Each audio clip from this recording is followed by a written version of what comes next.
મારું નામ બામણીયા કેતન છે. હું ધોરણ 8માં અભ્યાસ કરું છું. હું PMC શાળા નંબર 6 મહુવાથી આવ્યો છું. Health is wealth. સ્વાસ્થ્ય એ જ આપણી સંપત્તિ છે. જો આપણું સ્વાસ્થ્ય સારું હશે તો જ આપણે બધું કામ સરળતાથી અને ધ્યાનપૂર્વક કરી શકશું. જો આપણું સ્વાસ્થ્ય સારું નહીં હોય તો આપણે ગમે તે કામ સરળતાથી અને ધ્યાનપૂર્વક કરી શકશું નહીં.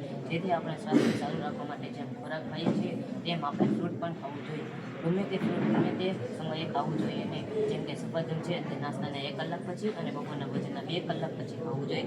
સફરજન સવારે ખાવાથી ખૂબ ફાયદો થાય છે અને સફરજન ખાવાથી લોહી પણ વધે છે અને વિટામિન સી મળે છે. કેળા આપણે ખાલી પેટે અને રાત્રે સૂતા પહેલાં ખાવા જોઈએ નહીં. કેળા ખાલી પેટે અને રાત્રે સૂતા પહેલાં ખાવાથી અપચો અને ગેસ થાય છે. નબળાઈ દૂર કરવા માટે પણ કેળા ખાવા જોઈએ અને કેળા ખાવાથી વિટામિન સી મળે છે. નારંગી આપણા તડકાને બહાર જતાં પહેલાં અને તડકામાંથી આવ્યા બાદ ખાવું જોઈએ. જેથી આપણને તે શરીરને ડિહાઇડ્રેશનથી બચાવશે. નારંગી ખાવાથી વિટામિન સી મળે છે અને વિટામિનની ઉણપ હોય તો આપણે નારંગી ખાવું જોઈએ.